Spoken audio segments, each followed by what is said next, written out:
Fala pessoal, tudo em ordem? Eu sou William Lourenço, seu nobre locutor, e este é o podcast Cafezinho. No ar para todo mundo em mais de 20 plataformas de streaming de áudio, além dos nossos canais oficiais no YouTube e Rumble. Nesta edição extraordinária e especial, falaremos um pouco mais sobre as apurações das eleições 2022, os eleitos no segundo turno e, claro, a vitória de Lula em cima de Jair Bolsonaro. Por isso, se você ficou até aqui, aproveite e tome um cafezinho com a gente. Trazido a você como sempre pela Anchor, a maneira mais fácil de fazer seu podcast. Baixe agora o aplicativo disponível nas versões para Android e iOS.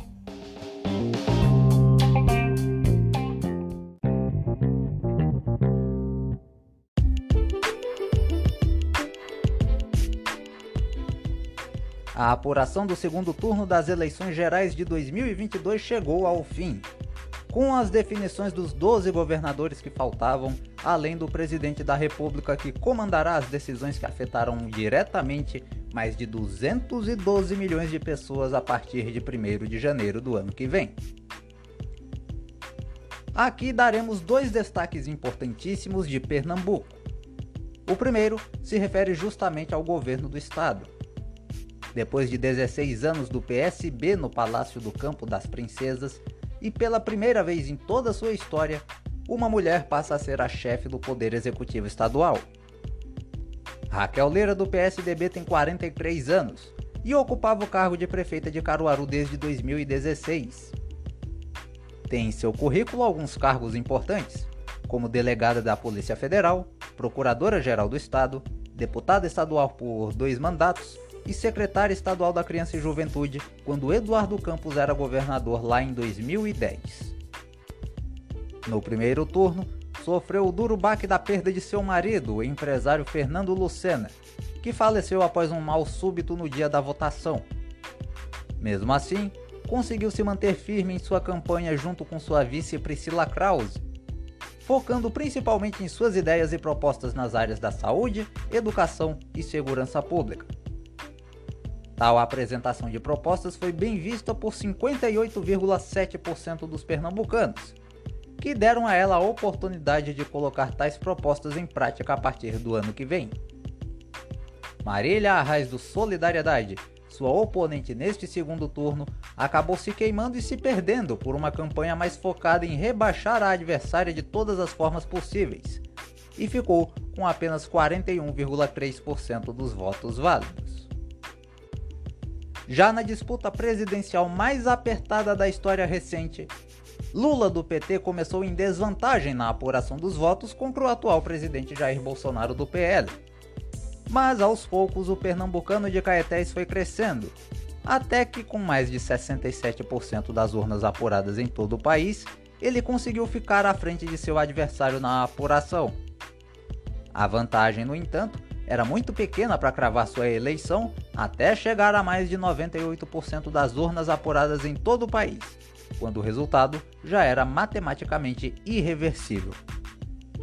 Lula, que se torna o primeiro presidente desde a promulgação da Constituição de 88 a conseguir se eleger pela terceira vez, venceu com 50,89% dos votos válidos contra 49,11% de Bolsonaro, que se torna o primeiro presidente da história, também desde a promulgação da Constituição, a não conseguir emplacar um segundo mandato consecutivo.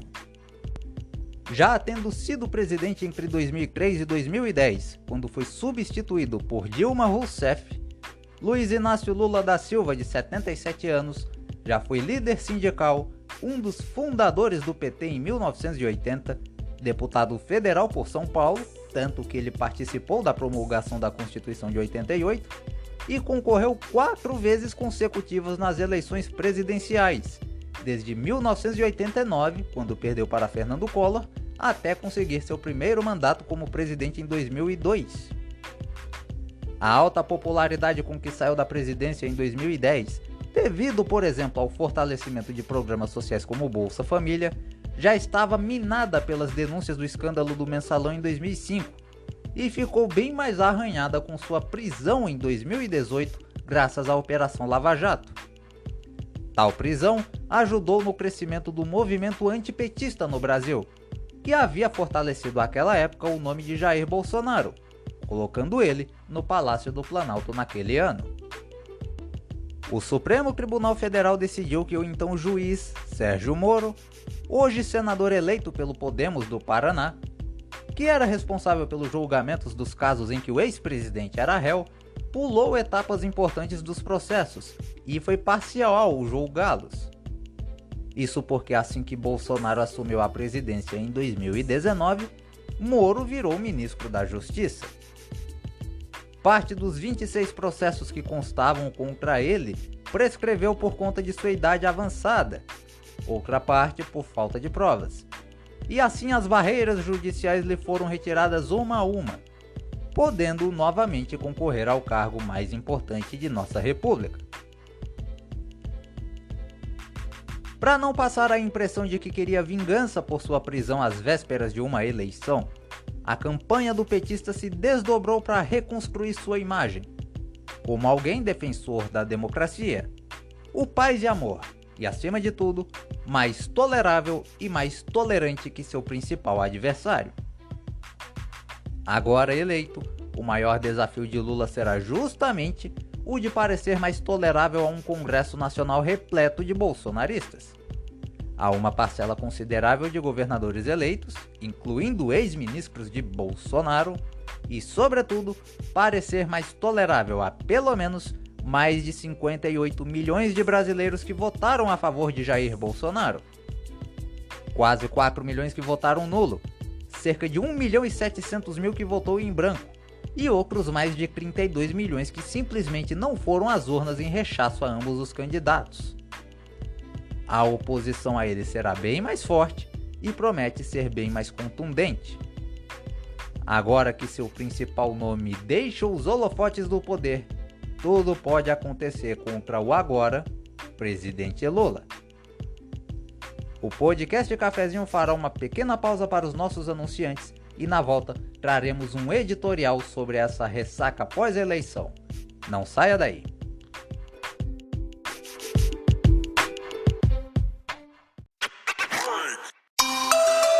Eu preciso ter informações sobre um projeto de lei. Eu quero saber o que o meu deputado está fazendo na Alep. Fica aqui meu registro. Tão importante. Mais uma audiência Essa pública. É a matéria. Segunda discussão do projeto. Então baixe agora mesmo o Siga Alep, um aplicativo para smartphone e tablet, feito para você se informar sobre projetos de lei, requerimentos e indicações dos deputados estaduais.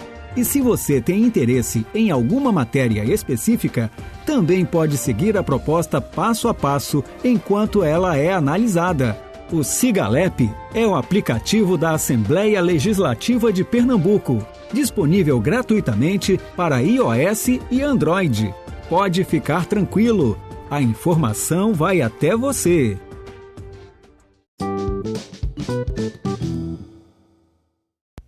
Editorial. Já fica aqui o esclarecimento aos nossos ouvintes. Ao contrário das nossas colunas de opinião, o editorial é uma publicação que representa de forma conjunta a opinião dos dois administradores do podcast Cafezinho e, portanto, deste veículo sobre determinado assunto, sem deixar de lado todos os fatos a serem considerados.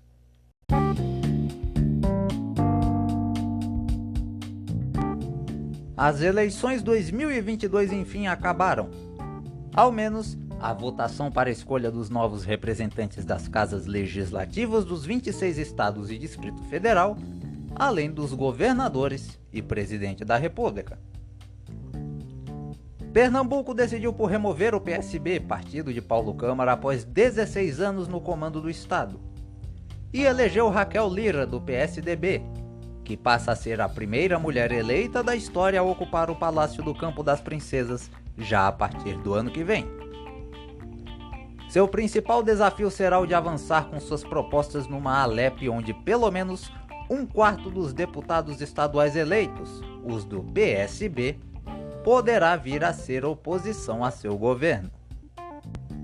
Enquanto o PSDB entra em Pernambuco e em Mato Grosso do Sul com Eduardo Riedel, o partido se mantém no Rio Grande do Sul com a inédita reeleição de Eduardo Leite, e sai de São Paulo, estado mais rico e mais populoso do país após 28 anos, com a eleição de Tarcísio Gomes de Freitas, do Republicanos.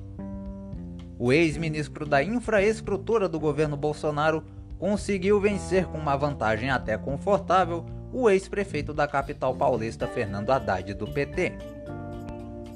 Os resultados dos 26 estados e Distrito Federal para governador mostram a seguinte divisão entre partidos. O União Brasil conseguiu 4 estados no Norte e Centro-Oeste: Amazonas, Rondônia, Mato Grosso e Goiás. O PT pegou 4 estados todos no Nordeste: Piauí, Bahia, Ceará e Rio Grande do Norte. O PSB fica com 3: Paraíba, Maranhão e Espírito Santo. O PSDB, 3 também: Pernambuco, Mato Grosso do Sul e Rio Grande do Sul. O MDB, outros 2: Alagoas e Pará, e o Distrito Federal.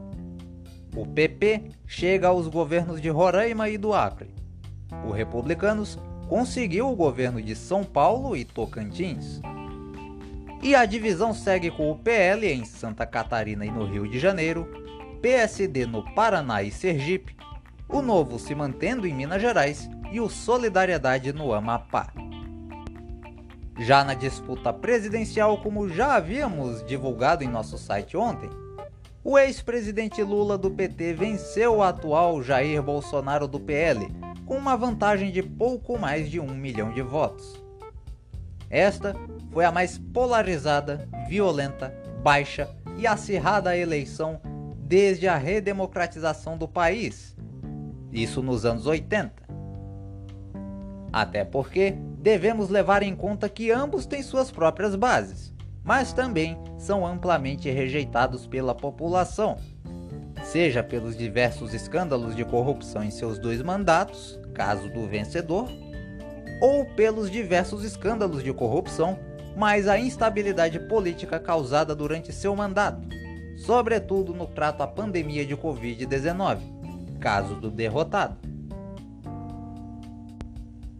Além do trato com governadores de diferentes partidos políticos e pensamentos políticos distintos, o novo velho presidente ainda terá o desafio de um Congresso Nacional mais hostil a ele.